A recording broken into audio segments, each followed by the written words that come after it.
한 절씩 교독하겠습니다.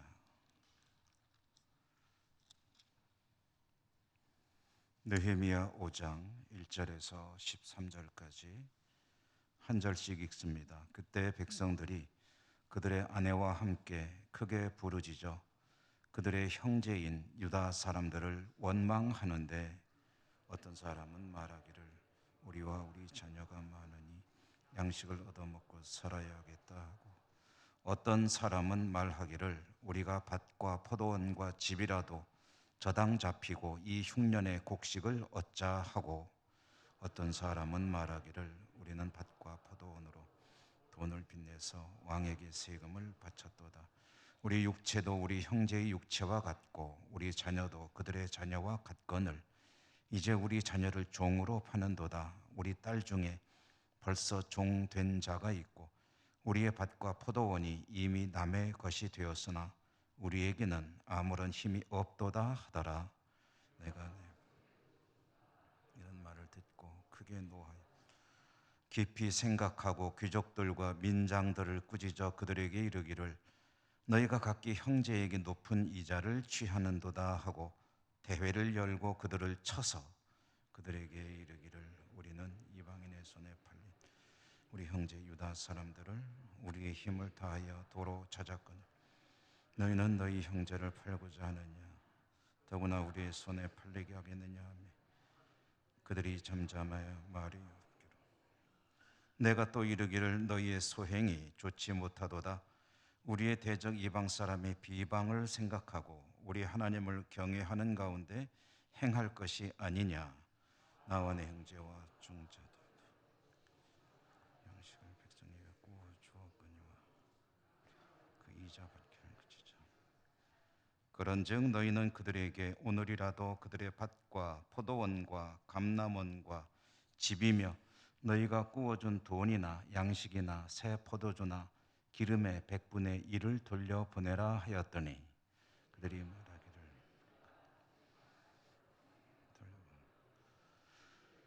아무것도 요구하지 아니하리이다 하기로 내가 제사장들을 불러 그들이 행하겠다고 맹세하게 하고 내가 옷자락을 털며 이르기를 이 말대로 행하지 아니하는 자는 모두 하나님이 또한 이와 같이 그 집과 산업에서 털어버리실지니 그는 곧 이렇게 털려서 빈손이 될지로다 하매 회중이 다 아멘하고 여호와를 찬송하고 백성들이 그 말한 대로 행하였느니라. 아멘. 오늘도 말씀의 은혜가 여러분에게 풍성하시기를 기원합니다. 수요일 느헤미야를 읽어가고 있고요. 느헤미야는 페르시아에서 성공한 그런 삶을 살고 있었지만 조국 예루살렘의 처참한 모습을 듣고 그 무너진 도성 예루살렘을 복구하기 위해 그 좋은 삶의 자리를 떨치고 고향으로 돌아왔습니다.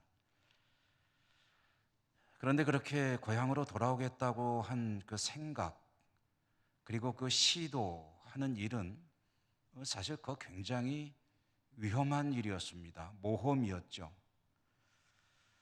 페르시아의 지배자인 황제로부터 고향으로 돌아가겠다고 하는 것에 대해서 재가를 얻는 것도 쉽지 않은 일이거니와 혹시라도 황제의 마음을 상하게 하고 기분 나쁘게 하면 일개 신하의 목숨을 떨어내는 것은 황제들에게는 아무것도 아니거든요. 그동안에 정말 고생하면서 쌓아 올린 모든 것을 잃을 수도 있는 그런 위험한 생각이고 위험한 시도였습니다. 그러나 느헤미야는 하나님께 기도하면서 준비했죠. 그렇게 4개월 정도를 하나님께 기도하면서 준비했을 때 황제가 스스로 말을 걸어오면서 길이 열렸고 고향으로 돌아올 수 있게 되었을 뿐 아니라 막대한 지원까지 받아올 수 있게 되었습니다. 그렇게 돌아왔지만 그러나 현실은 냉혹했고 성을 복구하는 일은 쉽지 않았습니다. 무엇보다도 주변 여러 민족들의 경계심 방해하는 거죠. 특별히 이 사마리아 지역의 산발락과 도비아라고 하는 이 사람들의 방해는 집요했고 참 힘겨웠습니다. 그렇지만 느헤미야는 탁월한 리더십 그리고 지혜를 발휘하면서 문제들을 하나하나 대처하고 극복해냈고요. 성벽은 차근차근 재건되어 갔습니다. 그렇지만 항상 예상치 못한 문제들이 끊임없이 밀려오는 것이 우리 인생이죠. 외부적인 이런 문제들에 대해서 느헤미야가 잘 대처하고 극복해낸다 싶었는데 이제 새로운 문제가 이 내부에서 발생하게 되었습니다. 유다 백성 공동체 내에서 발생하는 문제, 오늘 그 이야기입니다. 오늘 우리가 읽은 말씀의 1절에 보면 백성들이 크게 부르짖었다라고 되어 있는데요. 이 백성들이 크게 부르짖었다라는 이 말씀은 조금 거슬러 올라가서 출애굽기에 읽어보면 이스라엘 백성들이 이집트에서 노예로 살 때 그 삶이 너무 힘들어가지고 하나님께 호소하며 울부짖었다 할 때 그 말씀과 똑같은 이야기입니다. 삶이 너무 고단해서 울부짖는 소리. 과거 이스라엘 백성들, 그들의 조상들의 삶을 그렇게 힘겹게 했던 것은 이집트의 지배자인 바로와 지배 세력, 이집트라는 이민족이었죠. 그들 밑에서 노예로 살면서 그 삶이 얼마나 고단했던지 그들은 신음소리를 냈는데 그것이 하나님께 들려지고 그 소리를 하나님께서 들으시고 모세를 보내셔서 그들을 이제 구원하시는 구원의 역사가 시작이 되는데요. 그때 질렀던 그 신음소리, 그 고통의 소리, 그와 똑같은 소리가 이 느헤미야가 이끌고 있던 이스라엘 백성들의 공동체 속에서 들려나오기 시작했다. 그런 이야기입니다. 다른 민족의 지배를 받아서 그런 일이 발생했다고 할 때 그것도 참 가슴 아픈 일이 아닐 수가 없는데 그 어려운 가운데서 동족들 사이에서 그런 소리들이 터져나오게 되었다라고 하는 것은 더 기가 막힌 일이죠. 도대체 유다 백성 공동체 내에서 무슨 일이 벌어지고 있던 것일까?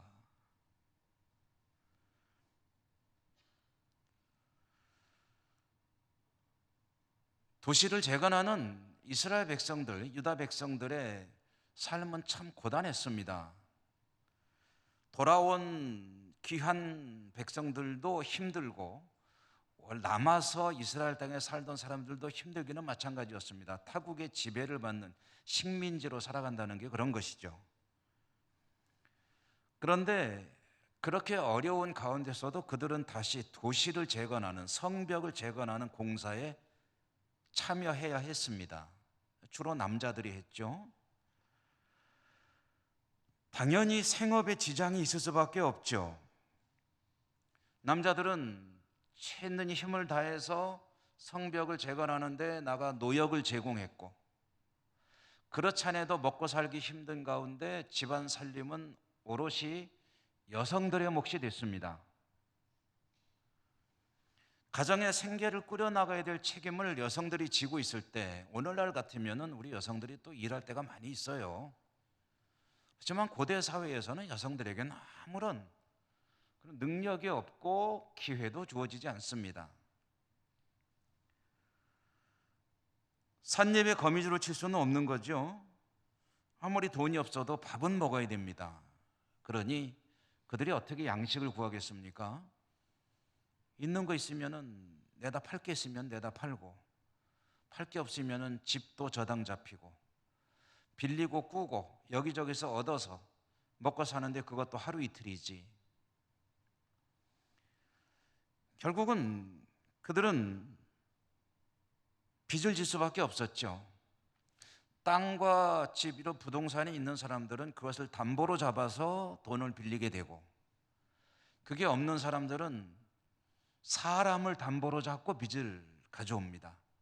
그러다 갚을 수 없게 되면 그 사람은, 자녀들은 이제 종으로 다른 데로 팔려가게 되는 거죠. 그렇다고 해서 나라에 내는 세금이 면제되느냐? 그것도 아닙니다. 그러니까 오늘 성경에 보면 땅과 집을 팔아서 세금을 내는 이들도 있었다라고 하니까 이들의 삶이 얼마나 피폐해져 있는지를 알 수가 있는 거죠. 그런데 이렇게 이스라엘 백성들의 공동체가 경제적으로 몹시 곤경에 처해 있을 때 그래도 성벽은 계속 쌓아 나가야 되니까 공사는 하고 있고, 이렇게 어려운 가운데 있을 때 모든 사람들이 다 어려운 것은 아니었습니다. 이렇게 어려운 가운데 있어도 그 어려운 가운데 돈을 버는 사람들은 있었습니다. 대부분의 사람들이 힘겹지만 그 와중에 돈을 벌고 이익을 챙기는 사람들이 있었다는 거죠. 오늘날도 그렇죠. 여러분, 우리가 최근에 너무 잘 알지만 코로나로 몹시 특별히 자영업자들, 소상공인들이 힘겨웠죠. 대부분의 사람들이 힘겹고 지탱하는 것조차 어려운 가운데서도 어떤 업종에 있는 이들은 호황을 누렸습니다. 배달업체라든가 또는 재택근무와 관계되는 그런 업종들은 돈 많이 벌었다고 하죠. 그런데 이제 코로나가 점점 이제 진정세로 접어들고 윗 코로나 시대로 넘어가게 되니까 그렇게 코로나와 함께 호황을 누리던 업종들이 이제 거꾸로 이제 어려움에 처하게 됐다 하는 그런 이야기들을 우리가 듣고 있지 않습니까? 당시 유대 공동체가 거의 다가 그렇게 힘겹게 생을 유지하고 있을 때 그들 가운데서 호황을 누리는 사람들이 있었습니다. 누구냐 하면은 돈을 빌려주는 사람들이었습니다. 이미 재산을 많이 가지고 있는 사람들. 그러니까 대부분의 백성들이 돈을 꾸러 올 때 그 돈을 꾸어주는 대부가 가능한 사람들. 원래부터 대부업자였을 수도 있고요. 원래는 아니었지만 너무 많은 사람들이 돈을 빌리러 오다 보니까 자기도 모르게 돈을 빌려주는 대부업자가 된 사람들도 있었겠죠. 이들은 원래 이제 부유층들이었죠. 그리고 지도층에 있는 인물들이 대부분이었습니다. 그들은 어려운 이들에게 돈을 빌려주는 대부업을 실제로 행하면서 막대한 그런 이득을 챙기고 있었습니다. 평범한 대부업으로도 돈을 벌 수 있겠죠. 그러나 그들은 소위 말하는 고리대금업을 했습니다. 당시의 사회상을 전해주는 자료들에 의하면 그 당시에 그 이자, 대부 이자가 보통 한 연 20%였다고 해요. 상당히 오늘날 우리가 생각하기에는 엄청난 그런 높은 이율 아니겠습니까? 그런데 이 이율이 통상적인 이자였습니다.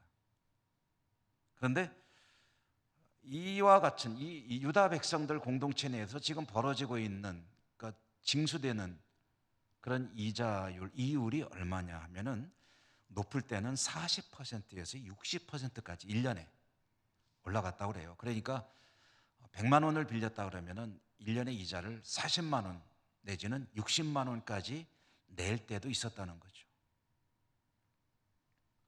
별로 안 놀라시네요. 이 정도면은 이게 엄청난 이자라고 하기도 어렵죠. 엄청난이라는 것보다 더 센 말로 써야죠. 어마어마한. 이건 그야말로 피를 빠는 그런 이율이라고 할 수밖에 없는데, 이걸 누가 하고 있냐면은 이 유다 백성들의 공동체의 지도층 인물들이 이와 같이 가난한 사람들의 등골을 빼먹고 있었다는 이야기죠. 원래 이 하나님의 백성들 아닙니까? 이 하나님의 백성들에게 주어진 율법에 의하면은 동족에게, 형제에게 돈을 빌려줄 경우에 이자 받는 것을 금하고 있습니다. 이자 받지 말라는 거예요. 그러나 하나님의 율법은 그렇지만 정상적인 경제 생활로서의 합리적이고 수용할 만한 이자는 주고받을 수 있었을 것입니다. 그것이 그 당시에는 한 1년에 20% 정도를 주고받았다는 것이고, 오늘날 우리들의 어떤 상식으로 보면 최소한도의 이자는 은행 금리 정도는 되겠죠. 과거 우리나라의 은행 금리가, 제가 조금 젊은 시절 또는 어린 시절에 기억되는 은행 금리는 한 10% 정도 됐던 거로 기억을 해요. 그래서 은퇴하신 분들이 퇴직금을 받으면 그걸 은행에 넣고 1년에 한 10% 정도 그 금리를 받아서 생활한다 하는 그런 노후 대비를 하는 분들 이야기를 들었던 기억이 납니다. 요즘에는 뭐 그렇게 안 되죠.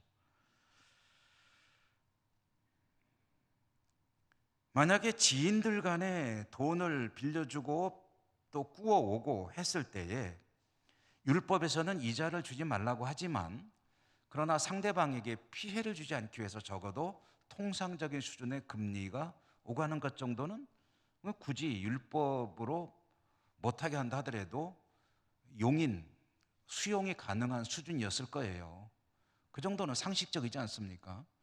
그러니까 당시 사회에서 어느 정도 인정되는 금리 수준은 연 20%. 지금 생각하면 엄청난 거지만 그 당시에는 그랬다는 거예요. 그런데 두 배로 세 배로 막 뛰는 거고, 그와 같이 이 고리를 징수하는 이들이 사회 지도층들이었다.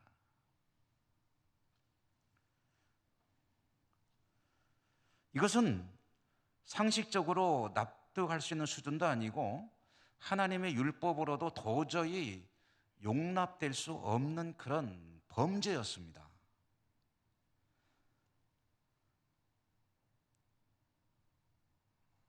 문제는 그렇게 해서라도 돈을 빌려야만 굶어 죽지 않을 서민들의 삶이었죠.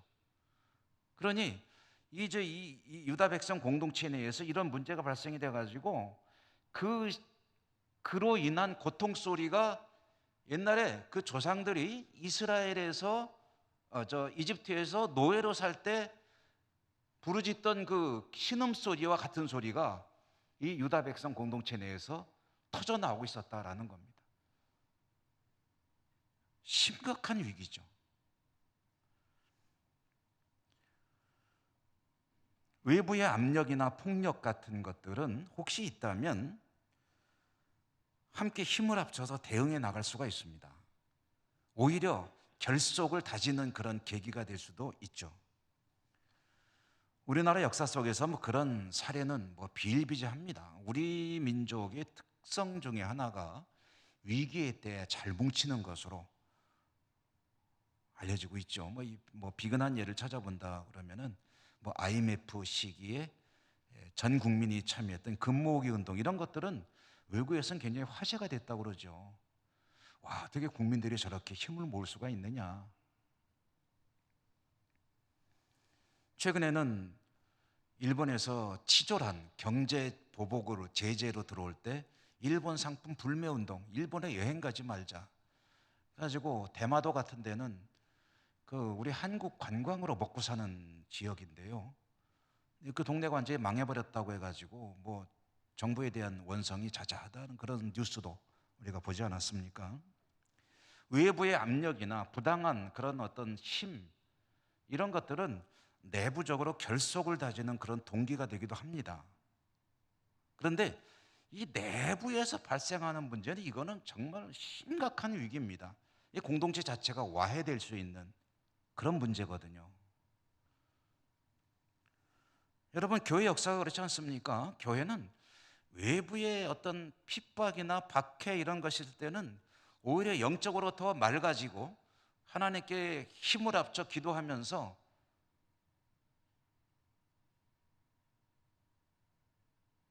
교회는 순교의 피를 먹고 자란다라는 말이 있을 만큼 그렇게 위기를 통해서 더 단단해지고 더 부흥되고 더 성장하곤 했습니다. 그러나 진짜 위기는 어디에 있느냐 하면은 이 내부에서 나오는 문제들입니다. 느슨해지고 나태해지고, 그리고 하나님의 말씀이 지배하는 것이 아니라 인간적인 생각들이 넘쳐나기 시작할 때 교회 공동체는 와해되기 시작합니다. 힘을 잃게 되는 거죠.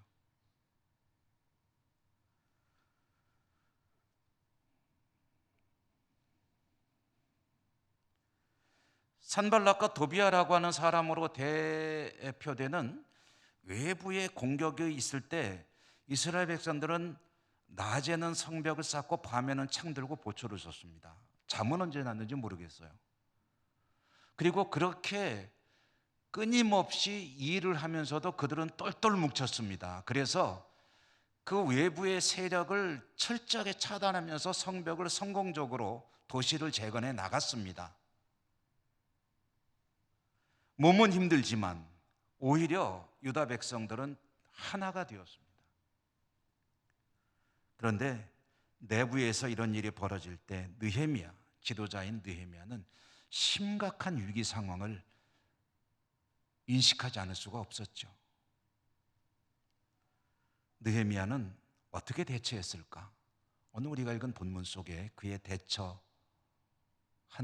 내용들이 나오고 있죠. 6절 말씀해 보니까 일단 느헤미야는 크게 노했다. 그냥 화가 엄청난 겁니다. 뭐 생각만 해도 화나지 않습니까, 여러분? 화 안 나십니까? 화 막 납니다, 저는 지금. 그렇죠? 엄청나게 화가 나는데, 그런데 화를 폭발시키기 전에 느헤미야가 한 일이 있습니다. 그는 깊이 생각했다고 합니다. 화는 나지만 화 나는 대로 행동하지 않고 깊이 생각했다.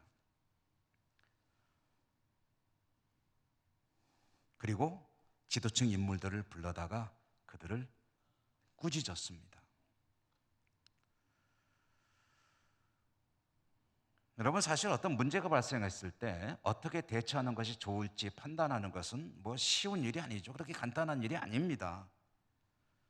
무슨 일이든지 틀림없이 그게 잘못된 일이라 하더라도 어떻게 대처하는 것이 좋으냐 하는 것은 그렇게 간단하게 결정할 수 있는 일이 아닌 경우가 많죠. 잘못된 일이라 할지라도 분노해야 할 때가 있고, 분노하기보다는 참아야 할 때가 있습니다. 어떤 것이 좋으냐는 일률적으로 말할 수 없습니다. 상황에 따라서, 때에 따라서 대처 방식은 달라야 하죠. 느헤미야는 분노했습니다. 그리고 참지 않았습니다. 지도층 인물들을 향해서 직선적으로 꾸짖었는데요. 그러나 즉흥적으로 하지는 않았습니다. 성경에 좀 전에 말씀드렸죠. 그는 깊이 생각했다. 저는 이 느헤미야라고 하는 인물의 신앙과 성품으로 본다면 그가 깊이 생각했다는 것은 곧 하나님께 기도했다는 것으로 이해할 수 있다고 봅니다. 깊이 생각했다는 것은 하나님께 깊은 기도로 나아갔다. 하나님, 도대체 어떻게 이런 일이 벌어질 수가 있습니까? 저는 어떻게 하면 될까요? 하나님께 기도하고 그가 내린 결론은 지도층 인물들을 깨우쳐야 되겠다. 각성시켜야 되겠다.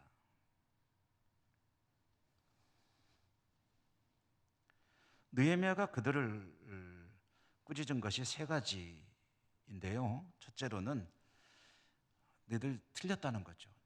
그대들이 잘못했다는 거죠. 이건 옳지 않다. 이러면 안 된다는 이야기를 했습니다. 두 번째로는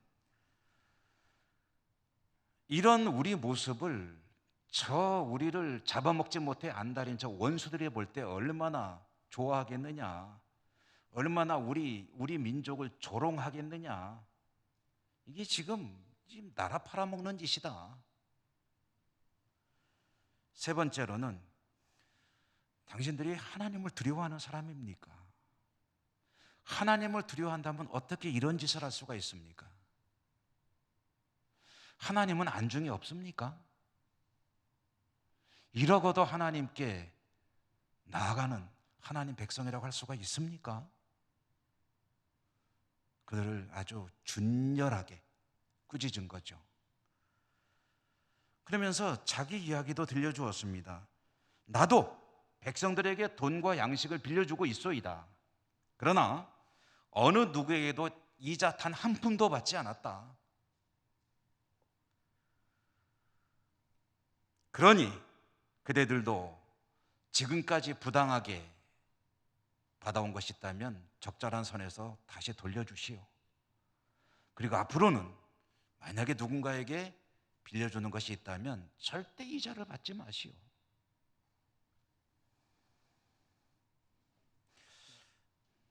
여러분, 이렇게 말할 때 그 말을 듣는 사람들의 반응은 두 가지 중에 하나입니다. 하나는 받아들이는 것이고 하나는 화를 내는 것입니다. 받아들이면 문제가 해결됩니다. 화를 내면 완전히 공동체가 깨져버리는 겁니다. 감사하게도 백성의 지도층들은 느헤미야의 꾸짖음을 잘 받아들였습니다. 그대 말이 옳소. 우리가 그렇게 하겠습니다. 앞으로는 이자를 받지 않겠습니다. 그리고 저들에게 적절하게 돌려주도록 하겠습니다. 라고 서약을 했습니다. 느헤미야는 사람의 말을 믿지 않았습니다. 좋습니다. 그러면은 제사장 앞에 가서 하나님 앞에 맹세하시오. 그들은 하나님 앞에 서약했습니다. 우리가 다시는 동족들에게 이자를 받지 않고 율법대로 행하겠나이다. 이렇게 함으로써 또 한 번 외부적인 문제보다 더 심각할 수 있는 내부적인 문제가 해결이 되었습니다.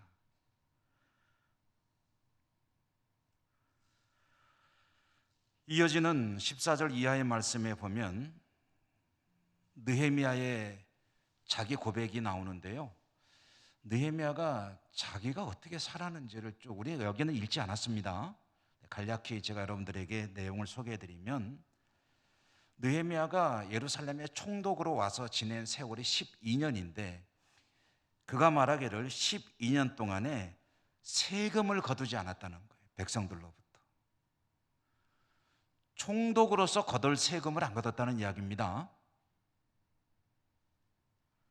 그 이야기는 무슨 얘기냐면 자신이 마땅히 누릴 권리를 포기했다는 이야기입니다.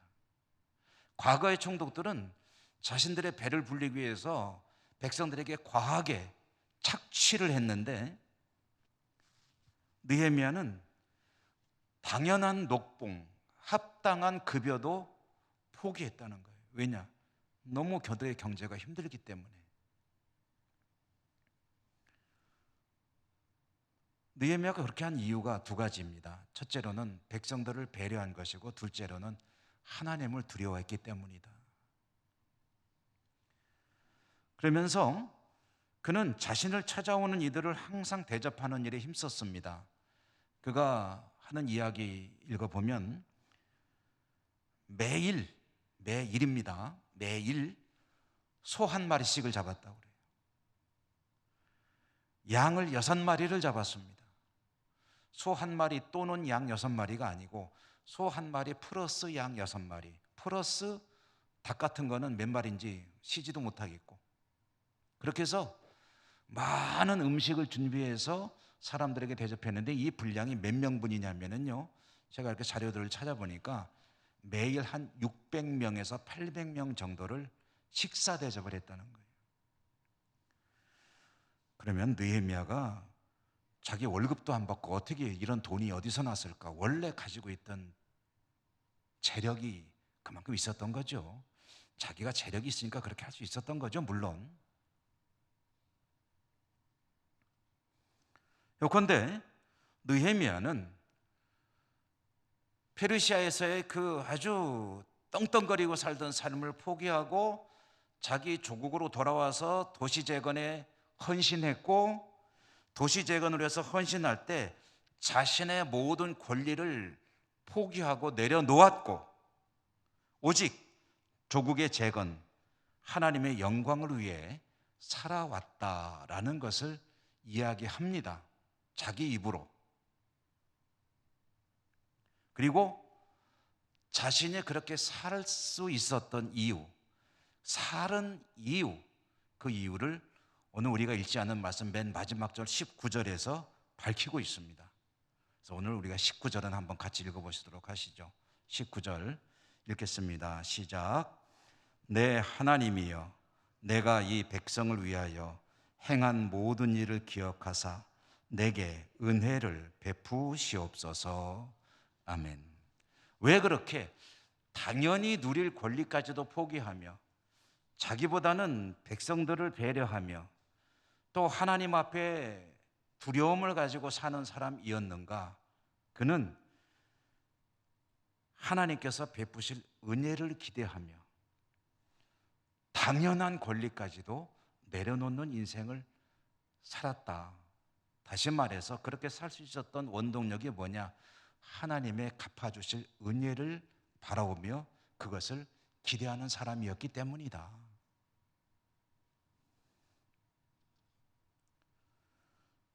내 하나님이여, 내가 이 백성을 위하여 행한 모든 일을 기억하사 내게 은혜를 베푸시옵소서. 느헤미야의 믿음이고 그의 영성입니다. 하나님께서 베푸실 상급을 바라보며 이 땅에서 자신의 권리를 하나라도 더 내려놓을 수 있는 사람, 사실 이렇게 우리가 하지 못해서 그렇지 할 수만 있다면 그게 참 복된 삶입니다. 복된 믿음입니다. 하는 게 참 아무나 할 수 있는 일은 아니죠. 쉽지 않죠. 그렇지만 만약에 그렇게 할 수만 있다면 그의 삶과 신앙을 하나님께서 기뻐 받으실 것이고 그는 물론이고 그 후손 천대에 이르기까지 성경대로라고 한다면 하나님께서 축복하실 것이다. 그렇게 믿습니다. 여러분들 이런 믿음으로 승리하시는 믿음과 삶이 되시기를 주님 이름으로 축원합니다. 은혜로우신 하나님 감사합니다. 오늘도 느헤미야 말씀을 읽고 그 뜻을 새겨보았습니다. 아무쪼록 하나님 앞에 하나님 중심으로 하나님을 두려워하며 하나님 기뻐하시는 삶으로 나가는 저희 모두가 될 수 있도록 믿음의 은혜와 은사를 더하여 주시옵소서. 예수님 이름으로 감사하고 기도 올리옵나이다. 아멘.